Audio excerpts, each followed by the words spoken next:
আসসালামু আলাইকুম বন্ধুরা, আশা করি আপনারা সকলেই ভালো আছেন। আর আপনারা দেখছেন ইসলামিক গল্পের আসর। রানী বিলকিস সভাসদবর্গের সাথে পরামর্শে বসেন, সমস্যা সমাধানের উপায় নিয়ে আলোচনা করেন। সৌজন্য ও ভাবগাম্ভীর্যপূর্ণ পরিবেশে তাদের উদ্দেশ্যে বলেন, হে পরিষদবর্গ, আমার এই সমস্যায় তোমাদের অভিমত দাও। তোমাদের উপস্থিতি ব্যতিরেকে আমি কোনো সিদ্ধান্ত গ্রহণ করি না, অর্থাৎ তোমাদের উপস্থিতি ও পরামর্শ ব্যতীত কোনো গুরুত্বপূর্ণ বিষয়ে আমি একা কখনো চূড়ান্ত সিদ্ধান্ত গ্রহণ করি না। তারা বলল, আমরা শক্তিশালী ও কঠোর যোদ্ধা, এখন সিদ্ধান্ত গ্রহণের ক্ষমতা আপনারই। অতএব আপনি ভেবে দেখুন আমাদেরকে কি আদেশ করবেন।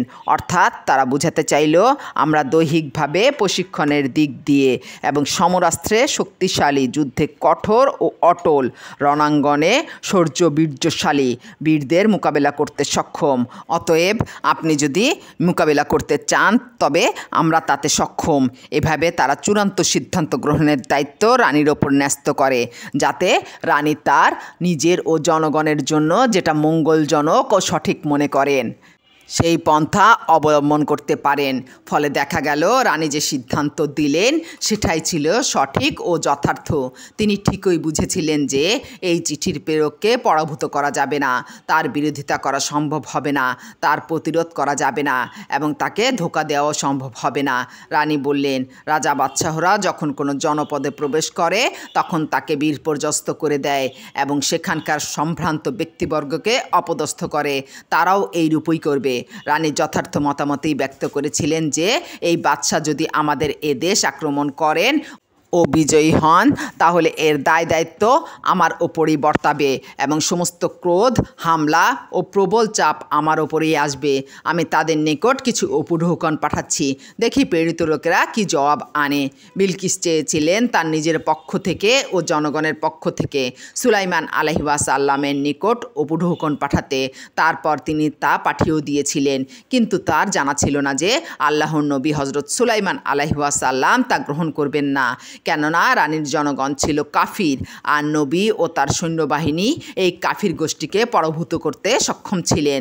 তাই যখন দূত সুলাইমান আলাইহিসসালামের কাছে আগমন করল তখন সুলাইমান আলাইহিসসালাম বলল, তোমরা কি ধন সম্পদ দ্বারা আমাকে সাহায্য করতে চাও? আল্লাহ আমাকে যা দিয়েছেন তা তোমাদেরকে প্রদত্ত বস্তু থেকে উত্তম, বরং তোমরাই তোমাদের উপঢৌকন নিয়ে সুখে থাকো।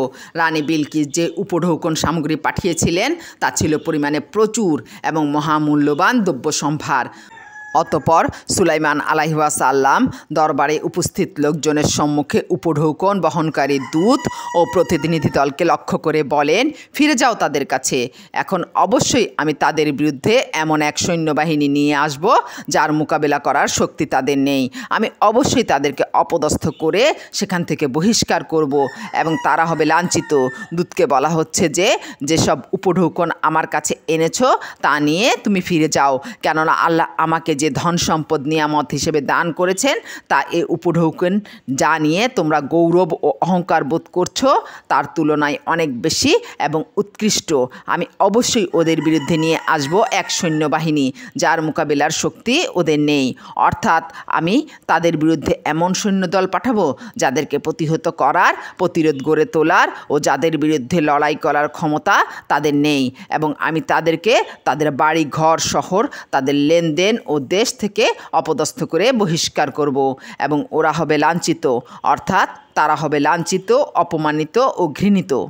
রানী বিলকিসের রাজ্যে যখন জনগণ সুলাইমান আলাইহিসসালামের ঘোষণা জানতে পারল তখন নবীর আনুগত্য ও বশ্যতা স্বীকার করা ছাড়া তাদের আর কোনো উপায় ছিল না।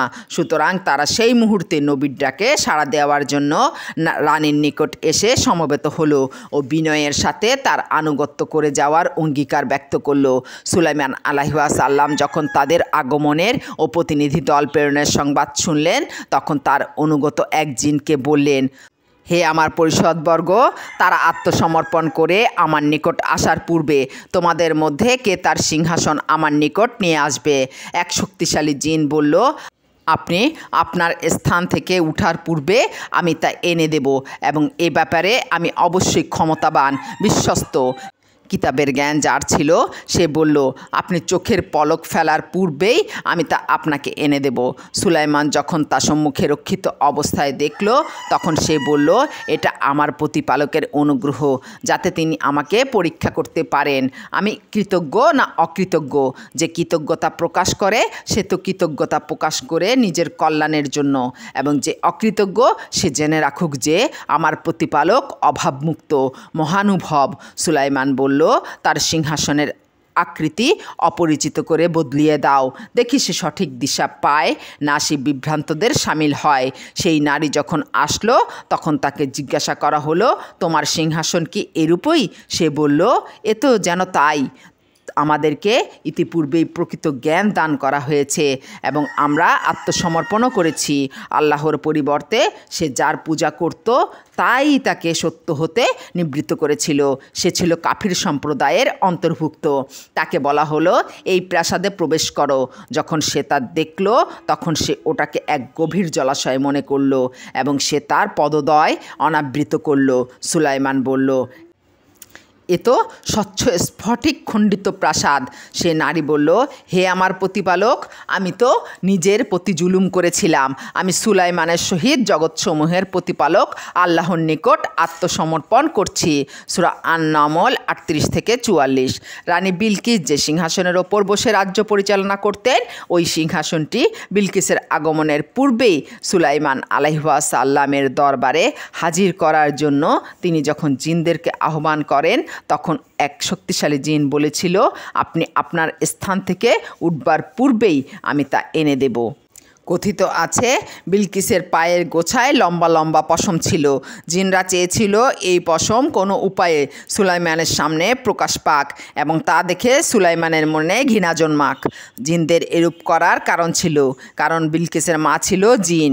এখন সুলাইমান যদি বিলকিসকে বিবাহ করেন তাহলে সুলাইমানের সাথে বিলকিসও জিনদের ওপর প্রভুত্ব বিস্তার করবে বলে তারা আশঙ্কা করেছিল। কেউ কেউ বলেছেন বিলকিসের পায়ের পাতা ছিল পশুর খুরের ন্যায়।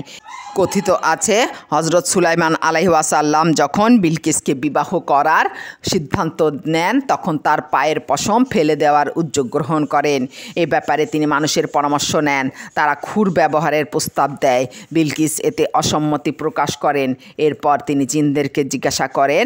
তারা সুলাইমান আলাইহিসসালামের জন্য চুনা তৈরি করে এবং একটি হাম্মামখানা নির্মাণ করে। এর পূর্বে মানুষ হাম্মামখানা কি তা বুঝত না। তিনি সর্বপ্রথম হাম্মামখানা তৈরি করেন ও ব্যবহার করেন। সুলাইমান আলাইহিসসালাম হাম্মামখানায় প্রবেশ করে চুন দেখতে পান এবং পরীক্ষামূলকভাবে তা স্পর্শ করেন। স্পর্শ করতেই চুনের ঝাঁজে উহু বলে ওঠেন, কিন্তু তার উহুতে কোনো কাজ হয়নি।